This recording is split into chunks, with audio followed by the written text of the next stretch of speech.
मुंबई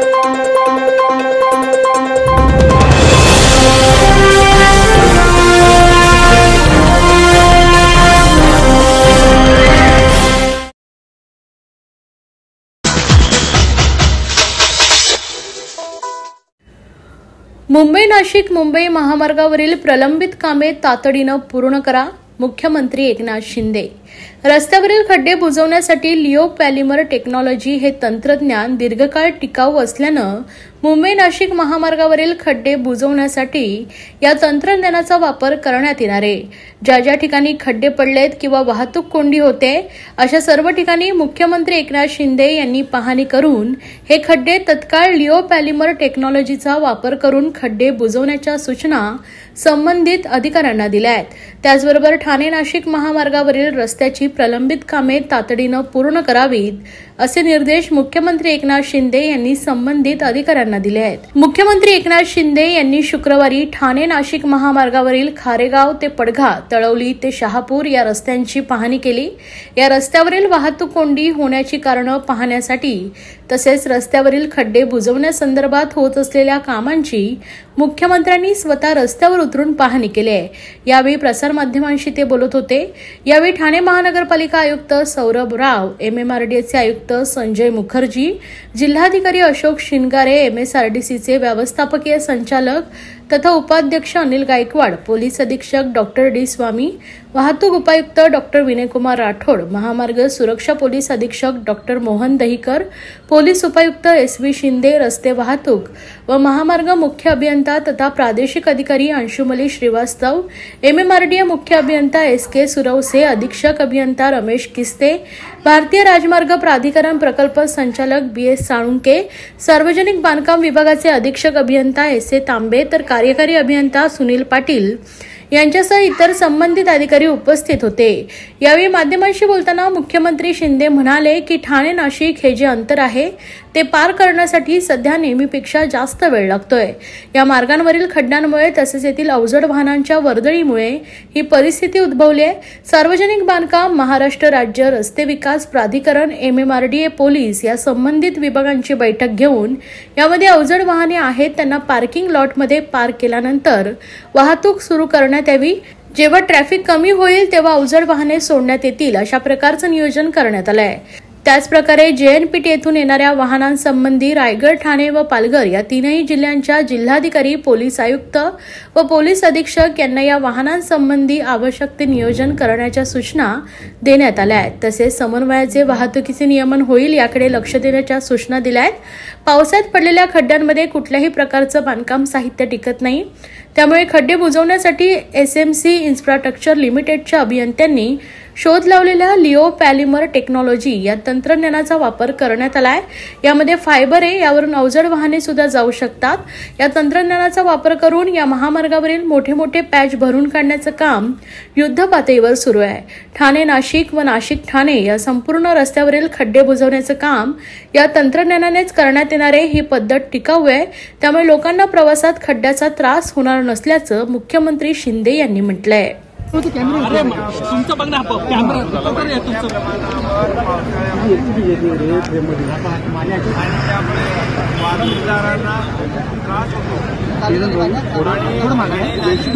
गणेश मागे हो, गणेश मागे हो. बघा आता हे लोकशाहीचा भूमिका खाली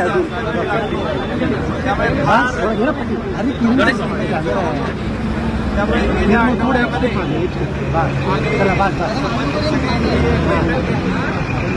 NHA असे PWD आहे, MSRDC आहे, MMRDA आहे, सगळ्यांची एक बैठक घेतल्यानंतर पोलिसांच्या बरोबर एक बैठक घेतली आणि मध्ये काही जे हेवी ट्रक आहे गणेश ट्रॅफिक लॉटमध्ये पार केल्यानंतर जेव्हा ट्रॅफिक होईल तेव्हा मग त्या गाड्या आपल्याला सोडल्या आणि वाहनं जी आहे त्याला अशा प्रकारचा नियम जो आहे की अत्यंत सकाळी आणि संध्याकाळी थोडं वाहनांची Raigad collector, Thane collector, Palghar collector आणि तिन्ही पोलीस कमिशनर यांच्यासोबत कोऑर्डिनेशन हे खड्डे जे आहे हे खड्डे पावसाळ्यामध्ये हे मटेरियल टिकत नाही आणि म्हणून आता जे आपण खड्डा भरलाय तो जिओ पॉलिमर टेक्नोपॅच फायबर आहे आणि आता खड्डा भरलाय त्याला M80 आता याच्यावर 2 तासात गणेश खाली 2 तासामध्ये हेवी ट्रक सुरू कंटेनर त्यामुळे ही रोड बघण्यासाठी जो वेळ तिथे कमी लागतो त्यामुळे हे जे टेक्निक आहे ते आमचे SMC विश्वास नाही थोडं मागे राईटला आज एकदम तशीच्या तशी आहे त्यामुळे जिओ पॉलिमर टेक्नोपॅच हा एक फायबरचा एक जो मेथड आहे तो इकडे वापरतोय मोठे जे पॅच आहे मोठे पॅचमध्ये आपण quick rapid setting hardener M60 अशा प्रकारचं टेक्निक जे मेथड आहे ते आपण पुढे वापरतोय हे आपल्याला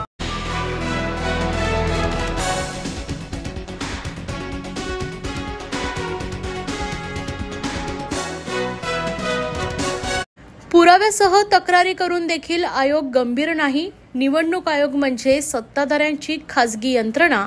शिवसेना नेते माजी खासदार राजन विचारे.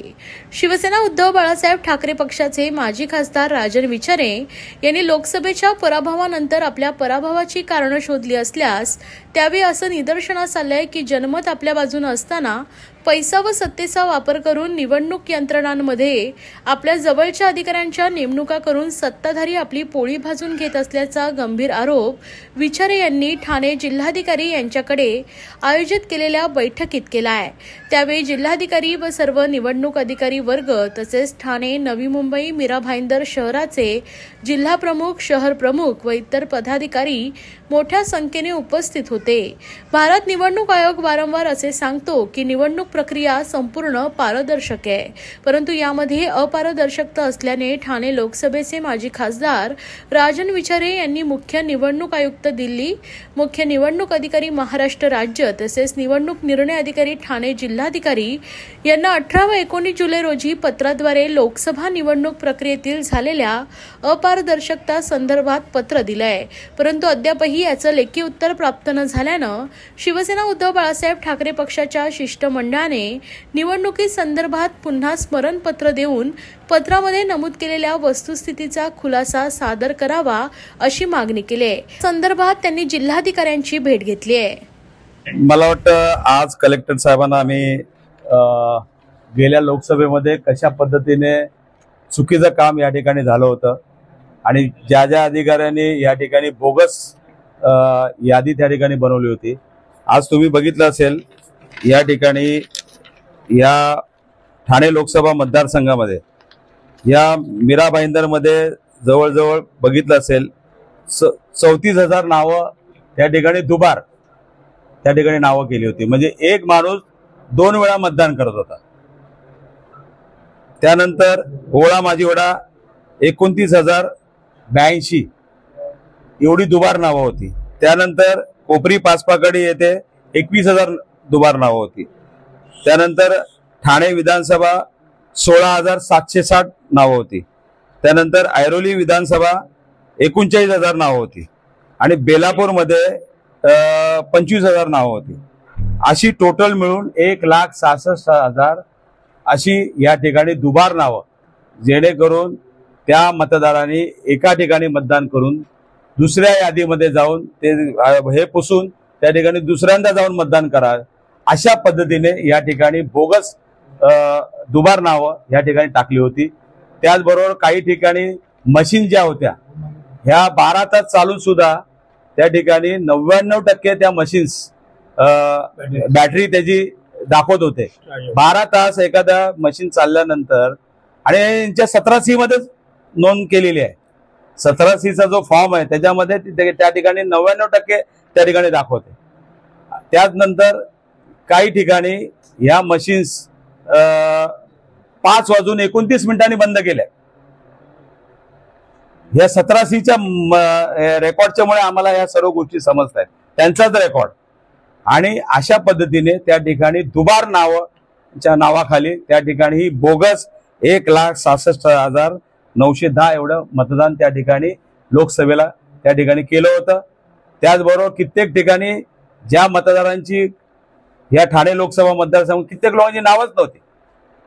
काही ठिकाणी तर समजा एक अपार्टमेंट आहे, त्या अपार्टमेंट मध्ये समजा 12 फ्लॅट असतील तर 12 फ्लॅट इंटू 5 इंटू जर केलं तर किती व्हायला पाहिजे? त्या ठिकाणी 60 व्हायला पाहिजे। परंतु त्या ठिकाणी 150 चे 200 नावं त्या ठिकाणी ऍडिशनल टाकलेले, ती लोक तिथे राहत सुद्धा नाही, अशी सुद्धा हे दाखवले।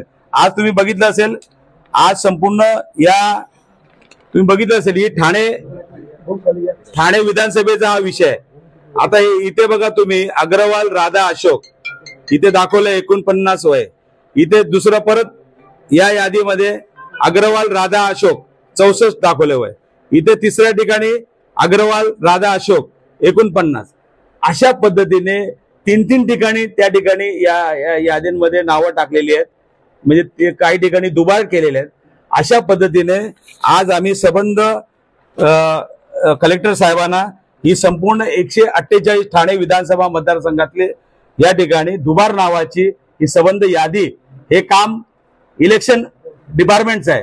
परंतु दुर्दैवानं महाराष्ट्रातील भगिनींना आधार देणारी राज्य शासनाची मुख्यमंत्री माझी लाडकी बहीण योजना, या योजनेअंतर्गत अल्प उत्पन्न गटातील 21 ते 65 वयोगटाच्या भगिनींना मिळणार दरमहा 1500 रुपयाची मदत। अर्ज करण्यासाठी 31 ऑगस्ट 2024 पर्यंत मुदतवाढ।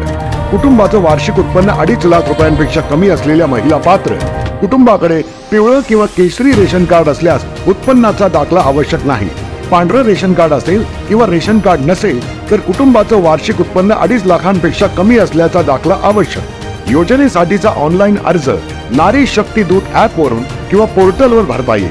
ज्या भगिनींना ऑनलाईन अर्ज भरता येत नसेल त्यांच्यासाठी अंगणवाडी, ग्रामपंचायत, वॉर्ड ऑफिस, सेतू सुविधा केंद्रामध्ये किंवा आशाताई बचत गटाच्या CRP यांची मदत उपलब्ध। आता आपल्याला अभिमानाने म्हणता येईल, सुखी आणि सुरक्षित आहे माझी लाडकी बहीण। ठाण्यातील आदिवासी समाजाच्या वतीने 9 ऑगस्ट हा जागतिक आदिवासी दिन मोठ्या उत्साहात साजरा। ठाणे येथील आदिवासी श्रमिक संघर्ष संघटना व ठाणे परिसरातील गावपाड्यात राहणाऱ्या आदिवासींच्या वतीने ठाणे शहरात भव्य मोटारसायकल रॅली व शोभायात्रेचे आयोजन संघटनेचे संस्थापक अध्यक्ष हंसराज खेवरा यांच्या मार्गदर्शनात व नेतृत्वात करण्यात आले होते। या समाजातील समस्त स्थानिक आदिवासी भूमिपुत्र, महिला, पुरुष मंडळी मोठ्या संख्येने आपल्या पारंपरिक पोशाख परिधान करून मोठ्या उत्साहात सहभागी झाले होते। समाज बांधवांनी मोठ्या उत्साहात जागतिक आदिवासी दिन साजरा केला आहे। या प्रसंगी उपस्थित समाज बांधवांनी क्रांतीसूर्य वीर बिरसा मुंडा यांच्या प्रतिमेला पुष्पहार अर्पण करून अभिवादन केले। आमची संस्कृती, आमचा अभिमान, मी आदिवासी, माझा स्वाभिमान अशी परंपरा असलेल्या आदिवासी समाजाची कला साता समुद्रापार पोचली आहे। जागतिक आदिवासी दिनाचं औचित्य साधून आदिवासी समाज बांधवाच्या जीवन पद्धती, चालीरीती, रूढी, परंपरा, वादन, गीते, कला यांचं आयोजन करण्यात आले होते। या तरुण तरुणींनी, विद्यार्थ्यांनी नृत्य करून सर्वांचंच लक्ष वेधून घेतलं होतं। या प्रसंगी मान्यवरांनी आदिवासी लोकांच्या हक्कासाठी आवाज उठवण्यासाठी व त्यांच्या विकासाला चालना देण्यासाठी आज महत्त्वाचा दिवस असल्याचं सांगितलं आहे। आदिवासी समाजाच्या हक्काबद्दल जागरूकता निर्माण करून त्यांच्या विकासात्मक पावले उचलणारे असे आदिवासी श्रमिक संघर्ष संघटना ठाण्याचे अध्यक्ष हंसराज खेवरा यांनी सांगितलंय। या जागतिक आदिवासी दिनानिमित्त अमृत सुरकर, सचिव तुकाराम वरठा, हेमंत जाधव, निलेश महाले, शिवाजी धामोडे, अनिल पालवी, हरी पागेरा, रमेश डोळे, हरेश्वर गोवारी, जितू भोये, अंजली काकरे, संचिता पांगी, भारती गावित, रोशन वाघ, सुनील भुतकडे, अंजली हावरे आदी कार्यकर्त्यांनी सहभागी होऊन कार्यक्रम यशस्वीरित्या पार पाडलाय। या कार्यक्रमाचं आयोजन अध्यक्ष हेमंत जाधव यांनी विशेष परिश्रम व सहकार्य केलंय। दरवर्षी आदिवासी जागतिक दिनाच्या निमित्ताने आम्ही दरवर्षी ते 9 ऑगस्ट जागतिक दिवस हा साजरा करतो आणि हा साजरा करण्यासाठी आम्ही 1 महिना आमची सर्व मंडळी आदिवासी श्रमिक संघर्षाची टीम जी आहे ती कामाला लागते आणि सर्व प्रोसिजर आम्ही ज्या असो लोकांची मीटिंग घेणे, लोकांना जमवणे आणि लोकांना समजून सांगणे, तसे तारपाधारी जे आमचे आहेत तिथले ठाण्यातले सर्व त्यांना बोलवून त्यांना सूचना करून, तसेच मोटरसायकल असतील, रिक्षा असतील प्रत्येक गाडीवाल्यांना सूचना देऊन आम्ही 9 ऑगस्टची रॅली ही पोस्ट नाका भांडरपाडा इथनं आम्ही चालू करतो. ती संपूर्ण ठाण्यात फिरते आमची आणि 1 ते 1:30 वाजेपर्यंत कलेक्टर ऑफिसला ही रॅली येते आणि इथे आम्ही 4-5 आणि अर्धा पुतळ्याचं आमचं हे आहे देव आहे, त्याला आम्ही पूजन करतो आणि तसेच चौकात राघोजी भांगरे चौक आहे तिथे पूजन करून आम्ही पुढे वागलेसाठी जातो.